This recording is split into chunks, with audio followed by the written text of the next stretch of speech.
Perkenalkan, nama saya Nugustia Yukades Sari Purnamayanti dengan NIM akhir 093. Di sini saya akan menjelaskan implementasi algoritma linked list dalam bahasa C++. Di sini saya menggunakan 3 deklarasi library, yaitu IOStream, CoSlib, dan ConyuH. Lalu using namespace std, dan kita mulai mendeklarasikan struct tnode-nya. Lalu indata, yang akan kita tampung dalam linked list adalah semua data integer. Lalu tnode pointer next. Kita buat tnode yang memiliki 2 variabel, yaitu head dan tail. Lalu kita masuk ke fungsi void init yang menggunakan head sama dengan null dan tail sama dengan null. Lalu kita masuk ke fungsi in is empty untuk mengecek datanya kosong atau tidak. Jika tail sama dengan null, return 1 berarti true.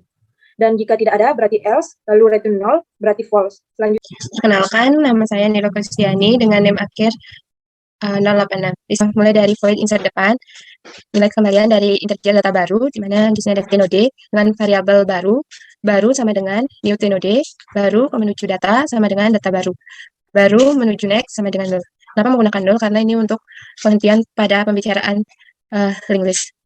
Setelah itu kita akan untuk memanggil fungsi itu untuk memvalidasi. Berarti jika dia dalam keadaan kosong, berarti dia masuk ke if is empty sama dengan 1. Berarti head sama dengan tail sama dengan baru. Di tail menuju next sama dengan null. Berarti dia akan jika dia dalam keadaan kosong, maka datanya akan disisipkan di depannya. Sedangkan jika dia dalam keadaan ada atau false, maka dia langsung ke else, yaitu baru menuju next sama dengan head sama dengan baru. Sedangkan jika kita sudah berhasil menginput data, maka kita akan mendapatkan pesan, yaitu cout input data berhasil.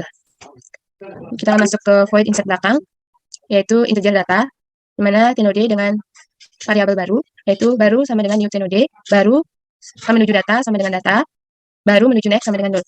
Berarti jika data kita akan memanggil fungsinya untuk memvalidasi. Jika dia kosong, berarti karena dia kosong, berarti kita if is empty sama dengan 1, berarti head sama dengan baru, tail sama dengan baru, tail menuju next sama dengan null. Jadi karena datanya ini masih kosong, dalam keadaan kosong, maka datanya ini akan disisipkan di belakangnya. Jika datanya ada, berarti kita masuk ke else, yaitu tail menuju next sama dengan baru. Si tail sama dengan baru. Setelah kita sudah berhasil menginput datanya, kita akan mendapatkan pesan, yaitu cout input data berhasil dan endline. Nah, itu kita masuk ke void hapus depan, mana ada tnode dengan ada variabel hapus, mana ada integer d, mana d ini merupakan data yang akan dihapus. Nah, itu if is empty sama dengan 0, mana kita akan mengecek datanya ini apakah dalam keadaan ada atau tidak. Karena is empty sama dengan 0, berarti datanya ini ada. Karena dia false, maka dia sama dengan if head tidak sama dengan tail, berarti depannya tidak sama dengan belakangnya. Jadi berarti hapus sama dengan head, d sama dengan hapus, maka menuju data, head sama dengan head, menuju next, delete, hapus. Karena dia dalam keadaan ada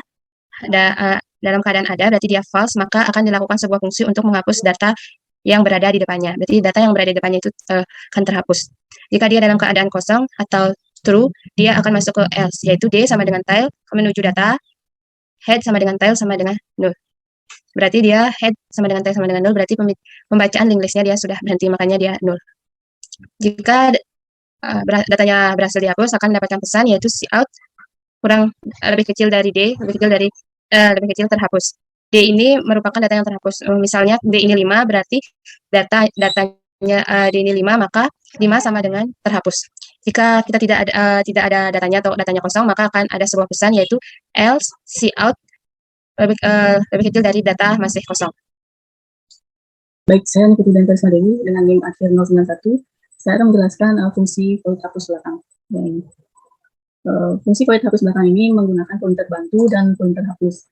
Kita deklarasiin variabel d-nya berikut integer. Jika is empty-nya sama dengan 0 untuk cek data kosong atau tidak.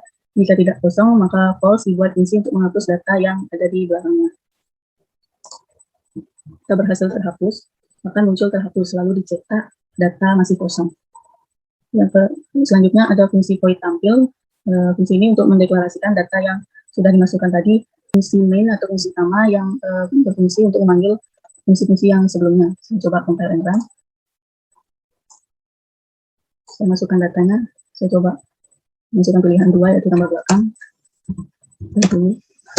Saya coba tambah depan, yaitu 20. Saya coba lagi yang depan itu dulu. Input data berhasil. Saya tampilkan data. Tadi saya masukkan ke insert belakangnya yaitu 30, insert depannya 20, insert depannya lagi sekali 10. Maka berurutan dari 30, 20, 10. Menjelaskan implementasi algoritma selection sort dalam bahasa C++. Di sini ada default. Default ini berfungsi untuk memberitahu bahwa pilihan yang ada di konsol itu hanya sampai 6. Jika lebih dari 6, maka akan dicetak kata pilihan tidak tersedia. Void swap untuk mendeklarasikan cara kerja penukaran data yang bertipe integer I dan integer J. Kita deklarasikan integer temporary sama dengan I, contohnya penukaran 150 di indeks 0 dan 100 di indeks 1. Maka integer temporary bernilai 100 sama dengan I bernilai 150. Maka I sama dengan J, yaitu 150 sama dengan 150. J sama dengan temporary, yaitu 150 sama dengan 100. Kita deklarasikan prosedur selection sort ini dalam fungsi void. Yang di sini ada integer n dan integer array. Mana n itu adalah jumlah banyaknya data.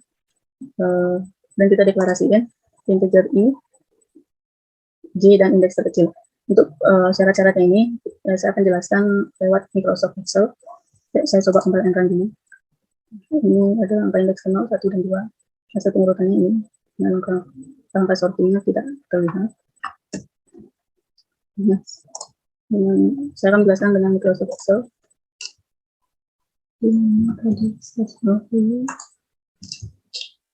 Indeks ke-1. Untuk perulangan for yang pertama, di mana I sama dengan 0. Mana I sama dengan 0. I kurang dari N-1, N-nya yaitu 3-1, yaitu 2, yaitu 0 kurang dari 2. Benar, maka I di increment.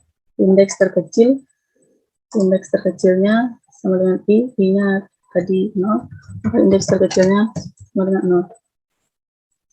Sekarang untuk perulangan for yang kedua, yaitu dengan syarat J sama dengan I plus 1, J kurang dari N, maka J di increment. J 0 plus 1, jadinya J-nya sama dengan 1. J kurang dari N, 1 kurang dari 3, benar, maka J di increment. Dan masuk ke if array J kurang dari array indeks terkecil, di mana array J-nya itu adalah 100, kurang dari 150. Benar, maka indeks terkecilnya sama dengan J, yaitu 1. Untuk menukar nilainya, yaitu swap array indeks terkecil dan array I. Array indeks terkecilnya tadi 100, dan array I-nya yaitu 150. Kita tukar.